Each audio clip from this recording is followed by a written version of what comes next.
Greetings and welcome, everyone. It's All You Can Geek Gamescast, episode 366. I'm one of your hosts, Jim Gast, joined by Mike Sneedy. What's up? Corey Feinsod. Woo! It's spooky edition game side. Not really, kind of. And Tony Korkanakis. Although we could talk watch about our movie cast. watch Some our scary movie news. Yeah. We did a whole top 13 list on the movie cast, so hope you check that out. But anyways, welcome guys, welcome listeners, welcome viewers to episode 366 of the Gamescast. The scary part about this one is the news from EA. Reality. Yeah, the news from EA and what's going on with Star Wars. That's our lead. I kind of just want to kick it off with that, actually. And Alright. yeah, basically they have closed down Visceral, moved production of their Star Wars property to Elsewhere? yeah, Question to mark? Vancouver, EA Vancouver. Okay. And Amy Hennig is up in the air where she's going, and also this game is also not coming out anytime soon. It's now been completely And it's pushed not off going to be the game that we and thought. it's not Right. the game you thought it was going to be. So I want to just real quick read aloud the official statement from EA, because they actually publish this on their website. So they have an intro paragraph, but then they talk about Visceral. Our Visceral studio has been developing an action-adventure title set in the Star Wars universe. In its current form, it was shaping up to be a story-based linear adventure game. Throughout the development process, we have been testing the game concept with players, listening to the feedback about what and how they want to play, and closely tracking fundamental shifts in the marketplace.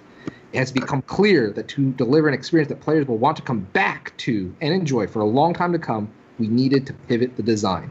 We will maintain the stunning visuals, authenticity in the Star Wars universe, and focus on bringing a Star Wars story to life. Importantly, we're shifting the game to be a broader experience that allows for more variety and player agency, leading to the capabilities of our Frostbite engine and reimagining central elements of the game to give players a Star Wars adventure of greater depth and breadth to explore. So, Sounds to me It can't like, be Uncharted. It sounds to me like they want to. They were going to. Uncharted games are over. I think they were going to make a first-person experience, and now it sounds to me like they're going to pivot and try to do a multiplayer experience. That's my gut Yeah. instinct. Single player. single player. Yeah. Absolutely. And this is what I've been talking about. Yeah. The thing that confused me about this, which is why I thought they weren't going this way with this, is they have Battlefront, which is going to be their big multiplayer loot box or whatever game for however long. There's even a single player aspect in that now. So what is this game going to be that's going to differentiate it from that Going again? to be a shared world shooter. It's going to be a Destiny. Yep. I guarantee it's going to be a Destiny-like game. Because Guarantee that's what Anthem is. They're going to do that, and they're going to have this. What I don't understand. One of those and three if is you guys not and if going to make it. You haven't read Blood, Sweat, and Pixels yet, Tony, right? I need to get the audiobook version. Yep. Jason Schreier does a thing on 1313, and that game, that game could have been this game. This game could have been out and on shelves by now. Oh, absolutely. I mean, and it's funny because there's a quote in there where the guys from EA tell the guys from LucasArts, what you think is happening here is not happening. Yeah. I mean, that chapter was crazy. So once Disney bought that, bought Lucasfilm and LucasArts in that deal, all that shit went sideways. And again, how long has it been since Disney bought them? This game could have been a reality 4 years ago. I think it's interesting to note, just for everybody here, I believe EA and Disney had signed a 10-year agreement for the Star Wars exclusivity rights. It's been 4, and they delivered technically 2 games. I would say 1.5 with the Battlefront games. I mean, that's super shitty for Star Wars fans. Yeah. Oh, in my opinion. There's been a long time, really, since Star Wars games have come out consistently now. It used to be all the time. Amy Hennig left Naughty Dog and went to Visceral to make this game, which was already in development when she left. So we've seen Uncharted 4 come out already, and the expansion to Uncharted, which is basically a mini, the next Uncharted game in the series, essentially. And both of those have been released already. And they redid the whole game that she left. So I mean, I feel bad for her. What have they been doing this whole I feel time? bad for her, actually, in this situation. No, yeah, absolutely. I feel bad for everybody at Visceral. Well, I mean, everyone that's been working their butt off to make a game that's never going to see the light of day. Why After are we- you Who knows throwing all how this shit it out? could have been close to? Well, maybe not close, but who knows how much of it was done? And now it seems like the fundamental like mechanics It of the was game are still going to be 2 years different. away, which I don't understand. Yeah. This game was in development before Battlefront came out. Well, they said that they're keeping a lot of the Assets actual and stuff. assets and stuff, the animations. I'm sure the characters will Visuals, what stay. we Yeah. just heard them Yeah. say. Woo. Yeah.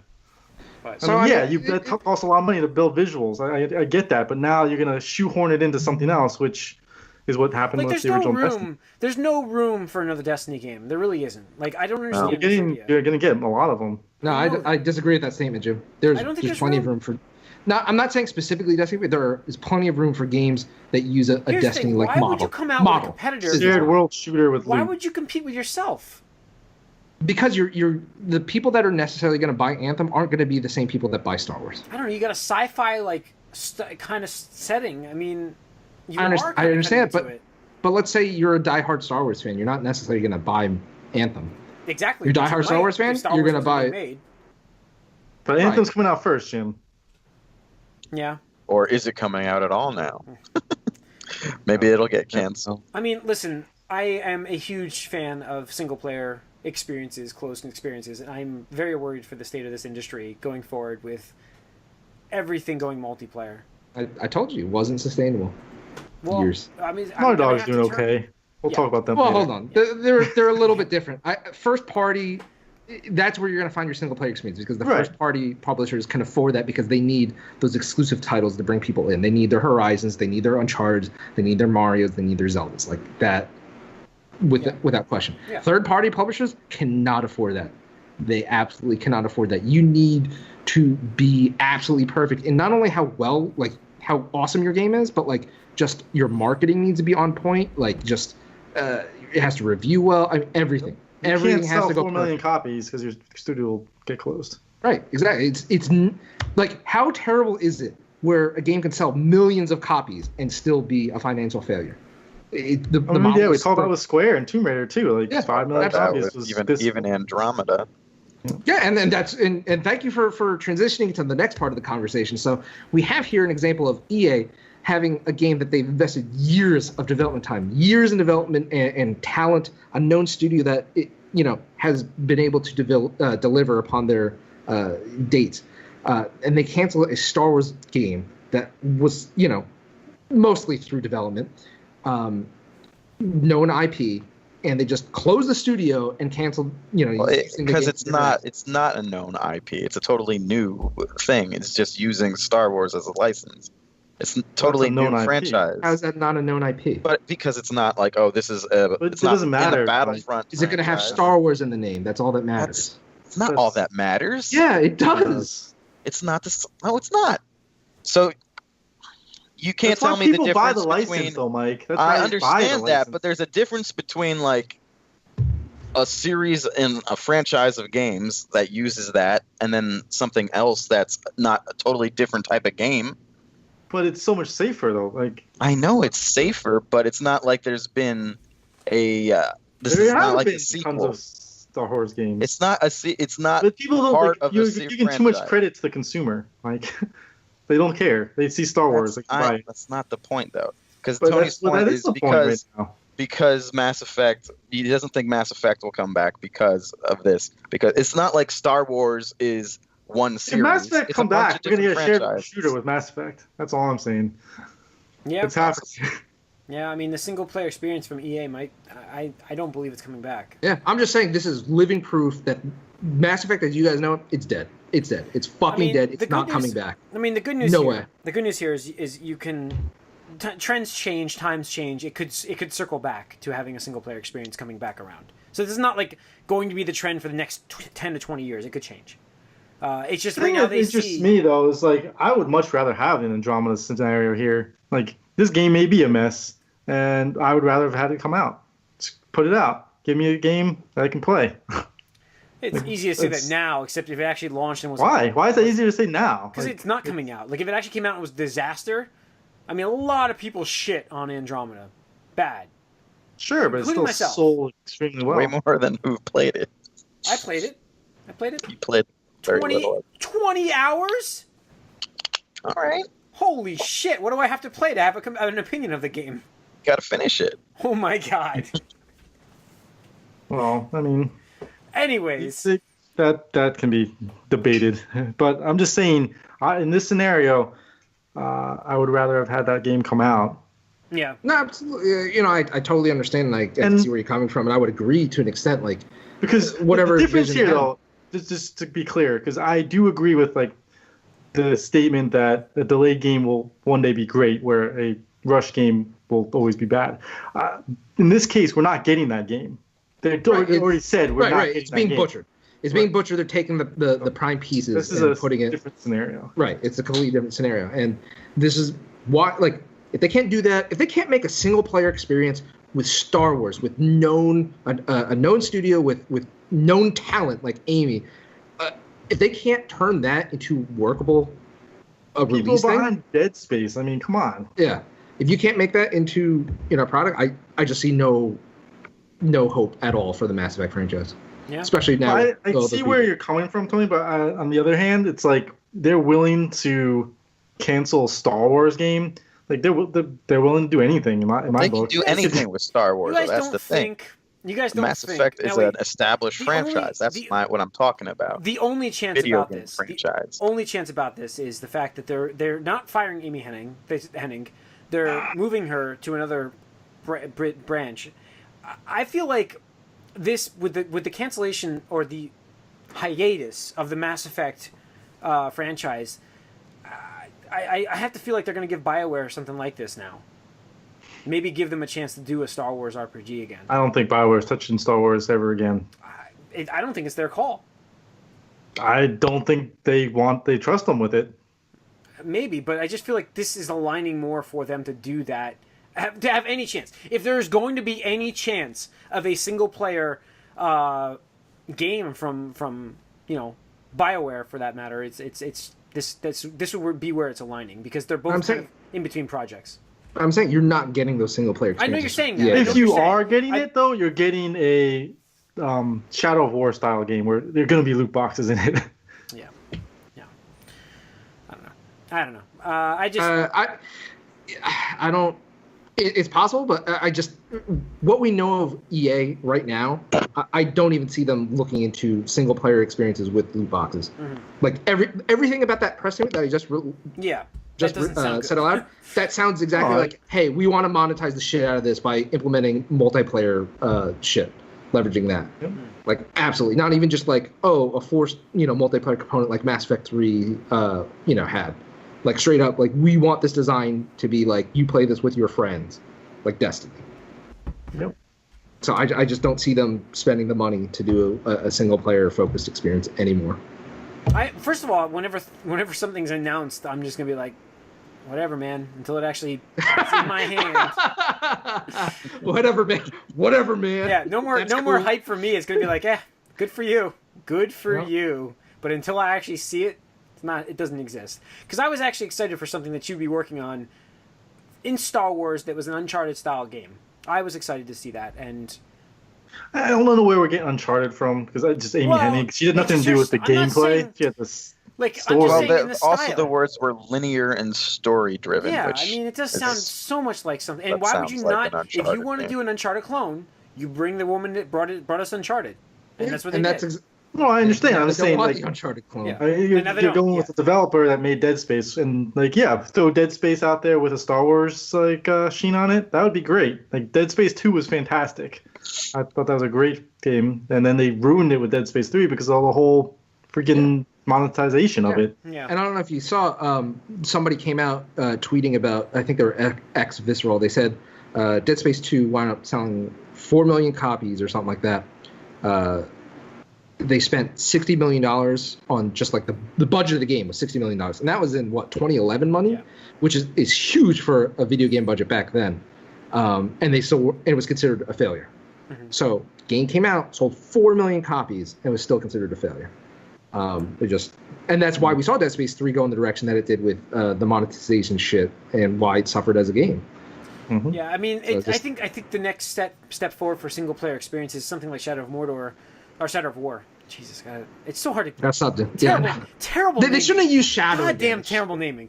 Yeah, and I heard that game, by the way, is actually fun. But I think that balancing this loot box integrations is going to be the next step, and making it there to make their revenues and let us play our single player games. See, again, for some publishers like Ubisoft and WB, yeah, that probably works. But EA wants people to spend money consistently over time. They want something like League of Legends. They want something like Rocket League. They want something like Destiny, where people, like, you have reasons to continue to come back for the game. A single player game that just has loot crates, like, okay, great, you might get a couple 10, 20, 30, 50 bucks from a person until they beat the game. But if there's no reason for them to keep coming back and playing the game, what's the point? Well, there is an online component, which I think... what's the online component for... it's basically it's Clash of Clans. You build up your base, and then you go invade other people's bases. Oh, God.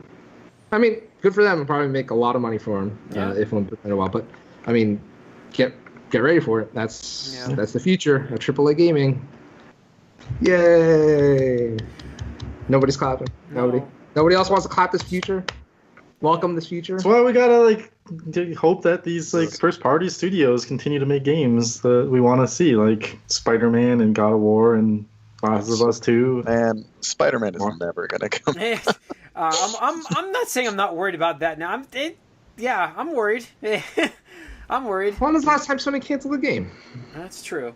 At least they're not Microsoft or EA now. Let's see how EA's always been a big one.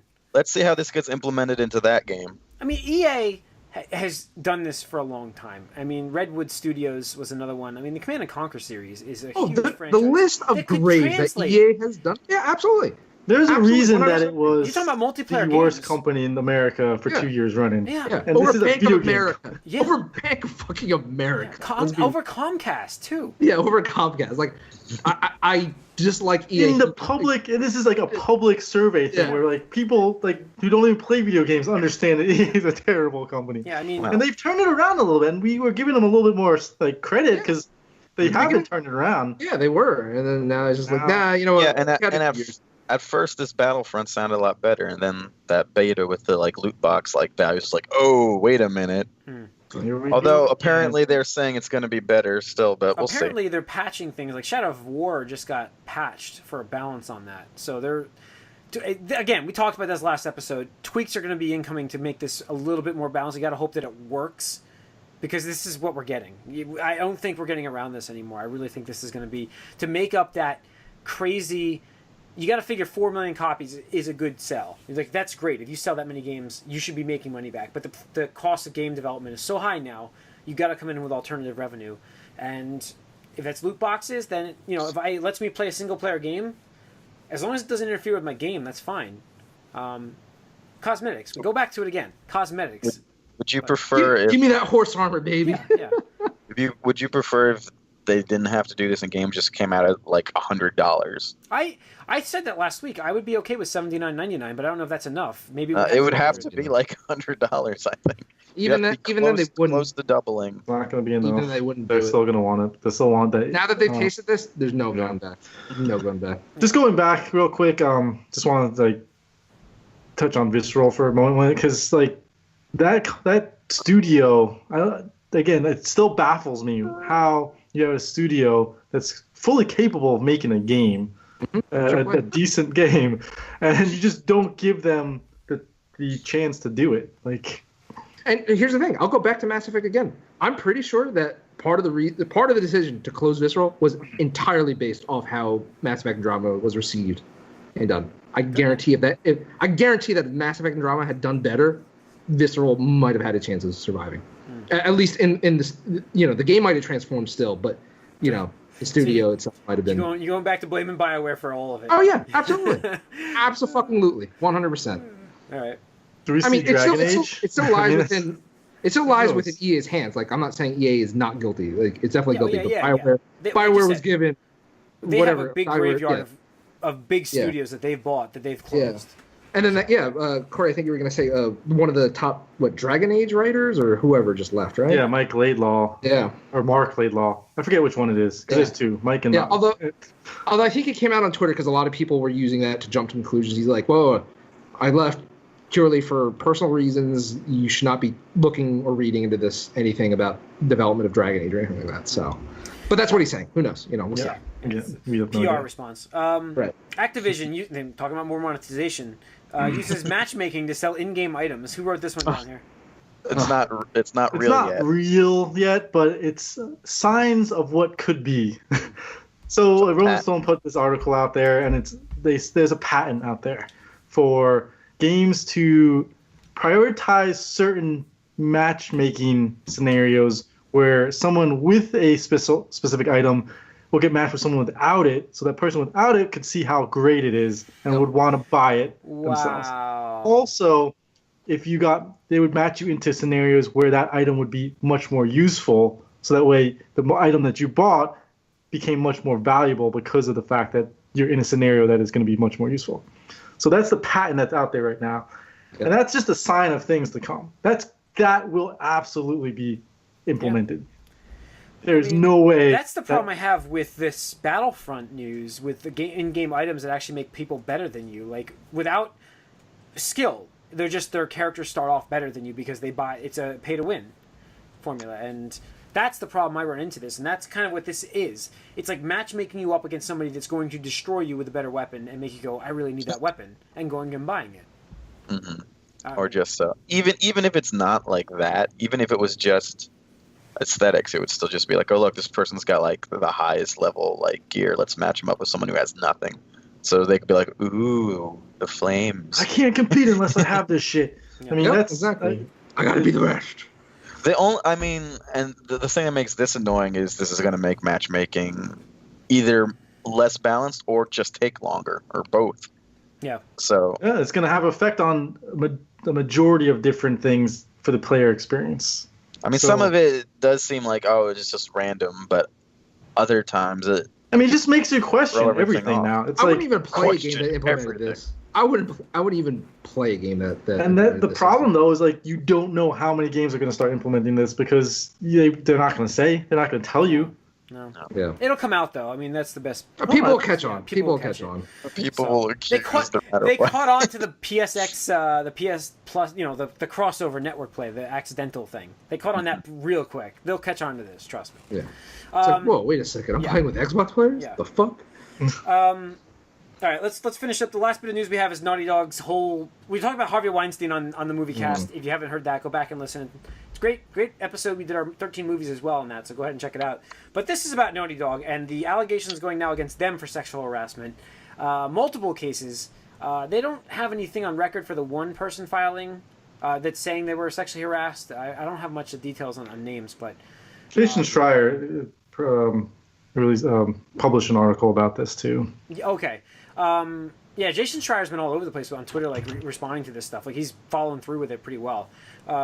I think the most disturbing thing I saw was what you posted today, Tony, about the news, the reporter that called for like a source at Naughty Dog and was like basically propositioned for sex. Yeah. So hold on, before we get into that. So basically, a former Naughty Dog employee came out on Twitter because of all the stuff that happened with Harvey Weinstein, all these people coming forward. Said that he was sexually harassed, and again, this is all according to him. He went to Naughty Dog PR and Sony PR because they're one and the same. Told him about the harassment, and then the next day he got fired. And then apparently he was offered a $20,000 severance package or something as long as he signed a letter agreement that said he could not talk about anything that happened. Which he didn't sign. And then he's been unemployed since then. It's been about 17 months, and that's basically what he said on Twitter. Yeah. Yeah. And then obviously that picked up traction everywhere: Twitter, NeoGAF, Reddit, all that stuff. But the part that got to me that like kind of is weird is this all happened on the weekend. So I think I have it on Saturday. On Sunday, Naughty Dog released an official PR statement that said, we've read the things on social media of an ex-employee, and claim, these are the claims, and we have not found any evidence of having received allegations to what he speaks of and stuff like that. So to me, like, I don't know, that just seems real sketchy for them to, in less than 24 hours, on a weekend no less, like look into this properly. I don't know. It is a very serious thing. I mean, absolutely. It could actually be a good thing that they're actually I was going to say, like, diving into. I mean, if they're they're looking into this. As soon as they hear something, they're looking at it right away. I mean, that tells me that they're thing. Yeah. they're trying to figure out what's going on, because if they hadn't had any allegations that they are aware of, that we're talking about that aware of word, then yeah, I would hope that the companies would, even though it's a weekend, look into something like this, because it is serious and it is something that involves people's well-being. Yeah. No, absolutely, I agree with that. I find it really weird that they investigate it in less than 24 hours. I mean, I don't know about your personal. I would hope they did, though. That's right. That's I hope, but I mean, I work at a very large company, and anytime you have to deal with PR, like HR bullshit, like it takes forever.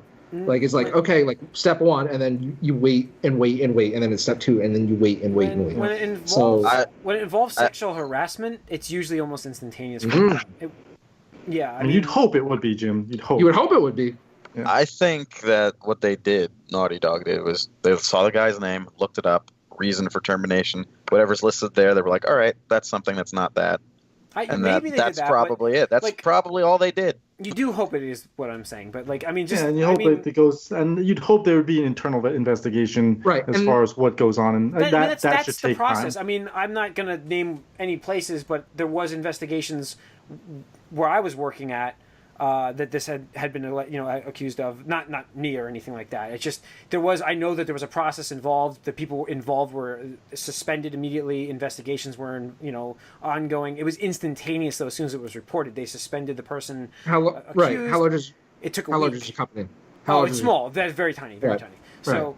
I mean, not saying it's where I'm at now. I'm just saying it's happened before. I know. I'm just saying that it was very small businesses. But it's just like, I saw that, then I'm like, okay, that's very prompt and great. I mean, to see that happen, you're like, that's really prompt response. That's cool. That's good to see, like the instantaneous reactions, because you don't want to see like something where it was swept under the rug. And maybe I saw the exception. Maybe it is getting pushed under there, and that's the problem. You're right. I just feel like the official statement was a little insensitive. I would have preferred them like, hey, look, we looked over the weekend. We didn't find any evidence, but we don't want to dismiss this entirely. We're going to look into it. We're going to reach out to, Dave Ballard and get more information and follow through with this because of the following reasons: Naughty Dog and Sony Interactive Entertainment. We don't tolerate that kind of stuff.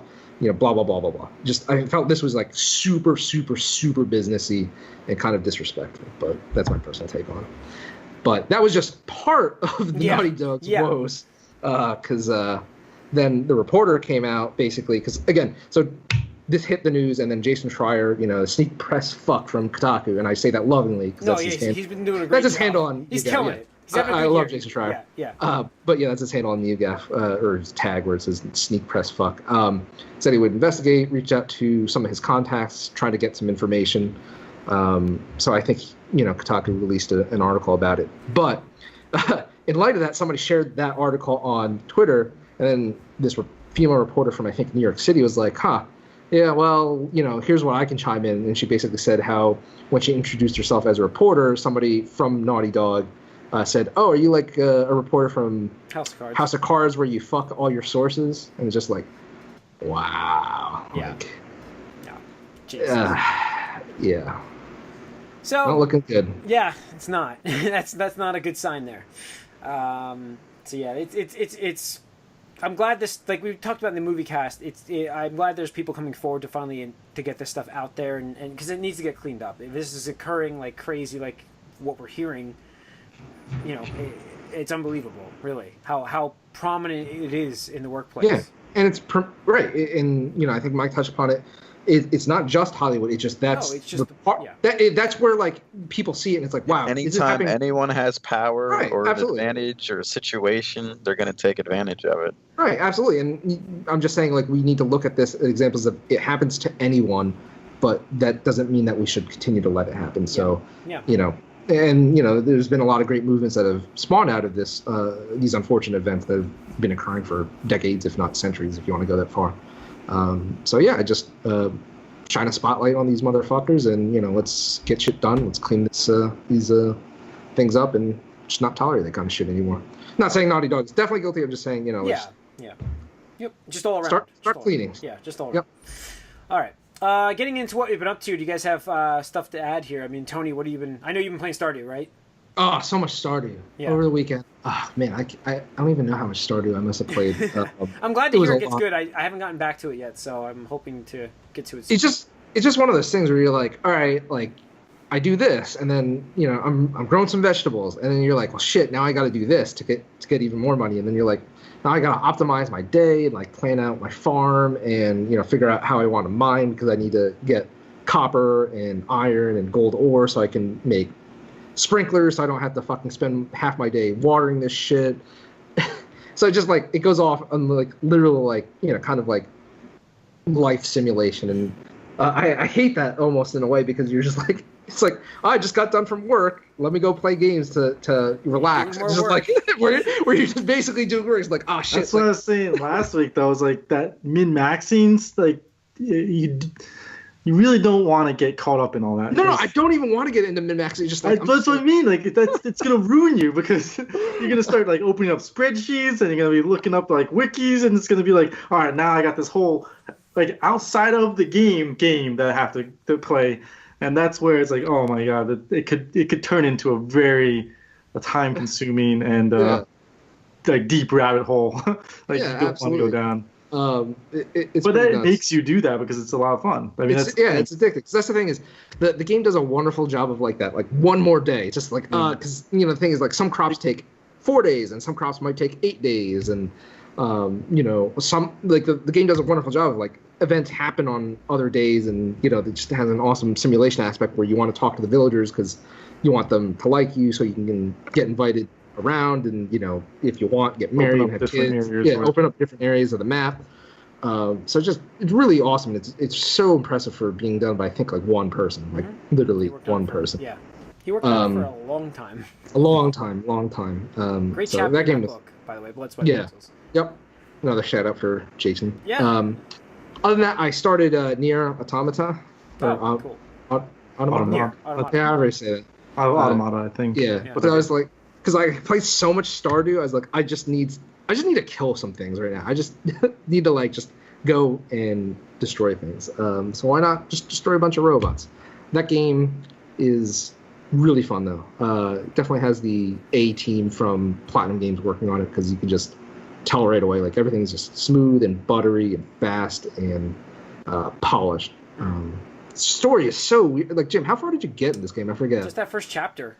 Just that first chapter? Yeah, that's all I got so far. Dude, what the fuck? I mean, it's just... I haven't been able to play many games recently. And I've been watching a lot of shows. I just haven't really been playing many games. So the story is just so weird and out there. That's what everybody says. I'm a little weary on that, but it's a Japanese thing. But I mean, I think the premise is interesting. So like basically, the events of the first game were aliens invaded Earth and basically took over Earth. So some surviving humans fled to the moon to survive and stuff like that. But, over hundreds of years, the humans have been developing their own robots, androids, to go back to Earth to try to take it over and stuff like that. So that's what you're doing. You're playing as an android 2B, and you're trying to eliminate the alien/robot threat on Earth so humans can go back.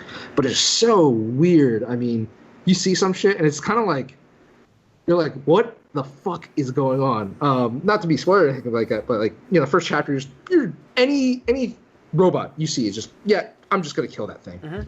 But the second chapter, you get to this thing, and like you just see these robots, and like they start emulating like human behavior, like they start talking to you and stuff, and like a couple of them be like, oh, like run away, like don't kill me, kind of stuff. And you're just like, you're a fucking robot. Like I'm not talking like a human looking robot. I'm just saying like a cartoonish looking like boxy, imagine a toy robot. Like that's what these things look like, and they start talking in English with like human words and stuff like that, and you're just like, what the fuck is going on? And then just crazy shit happens. I was like, I have no idea what's even going on anymore. I'm just like, all right, I'm just gonna play this and hopefully see what happens. Yeah, hopefully it makes sense. Like an anime. But I'm having a lot of fun in the meantime. So yeah, definitely very Japanese ish. But yeah, that's it. All right, Corey. Just the usual same stuff from last week. Didn't get to play too much this week, so Destiny, Stardew. Same here, Mike. I went back into Rocket League a bit again, and I realized I was one of those plants because it's been so long. Like my time machine skin that I bought people like don't always have that anymore. So there's like, oh, cool machine. I even enjoy in voice chat. I'm like, oh, you can buy it. So Oh, yeah, you're one of those. I'm a They're not doing automatic marketing. They're just getting Mike. Yeah, that's What's right. funny is somebody in our Destiny clan actually broke his hand playing Rocket League because he got so frustrated. No, teammates. If I could change his my hand into his chair and he broke his hand. So if I could change my name in Rocket League, I would change it to Salty Team 8, just because every game is just people complaining about their teammates more than like trash talking the other team. It's just like, thanks teammate, what a save. And so there's that. And then I've played Destiny as well. I am now to the point where it's starting to get annoying to me that I have no friends on Destiny, because I'm at like power like 269 or something, around 270. I can do the things. I'm strong enough, but I can't because I have no friends. The good news it's is, a very Xbox sad One situation. S is like $180 right now. I'm not gonna get it just so I can play Destiny with like other people. There's other games you would enjoy, I'm sure. I mean, what? It'll get to the point where you can justify buying that system for like that cheap, really. And rebuy the same game again. Well, yeah. And start over. No, it's not happening. You start over in that game all the time. No, you don't. You roll 3 characters. Yeah, you do. I don't do that. I stick with one. I'm not going to do that all over again. It's not that interesting. Okay. You can always join a clan though. Like the guided games thing is there to help you find a clan to join. See, now, and is that what that is? Nothing explains anything in that game. If Sony would just what is play the guided all, games? you can cross network play. I know. Well, fuck Sony. Sony's been fucking up lately. But what is the guided game? Let you do that either right now. Anyway. What does the guided games thing actually mean though? Because it just says it and it doesn't explain what it is at all. It just allows you to do like the Nightfall with people because there's no matchmaking for Nightfall, so it allows you to do it. And then the idea behind guided games is that you play with a clan or people that are in a clan, and they would invite you into that clan if they thought if you did a good job. Or I'm in a clan, but it doesn't mean anything other than getting clan like points or whatever. Well, I mean, it just gives you options as like far as who's online. You can be like, all right, guys, anybody up for something? You can just post in the clan. Our clan thing is like always popping with messages. Cool. I don't know if you have the app or not, Jim, but no, I don't. Just posting it there. So, no, I don't. But yeah, that's it. Those 2 games. All right. Well, I think it's going to wrap up episode 366. I don't think we have anything else. So, like I said, listen to our movie cast. We actually did a lot of work with the 13 movies, putting them together, totaling the scores up, getting a compiled list for us, which is what is our first ever compiled list. And all you could geek consensus. Is that really true? I think that's our first consensus list ever. I don't know if that's true. The popcorn there flicks. was a long time ago. I think we did all of that on our individually. Well, it was one list though. Oh, all right. Well, I thought we. That was years ago though. That was before Tony. Yeah, that was year 1. We made one list. I thought we all had like top 5s, and we just put it all together. Spent forever on that, I think. It was a while. All right. Well, hey, tune in next week. We'll have more on the. Can we do that for horror games? Can we do that for horror games or no? Can we do it like 5? Do you guys play horror games? I can probably put something together for that. We could try to do that next week. We've done it. We've had a post before on that. We have done it, so we can talk about some stuff. If not, you guys can at least add your Silent Hills and Fatal Frames. So tune in next week. We'll have a couple of scary games to play for Halloween. It is that week of Halloween, so look for that episode. Movie cast next week as well. Thanks for tuning in. Write us podcast at allyoucangeek.net. Wow. Write us podcast at allyoucangeek.net. Follow us on Twitter, allyoucangeek. Like us on Facebook, and subscribe to our YouTube channel. Thanks for tuning in. Zombear.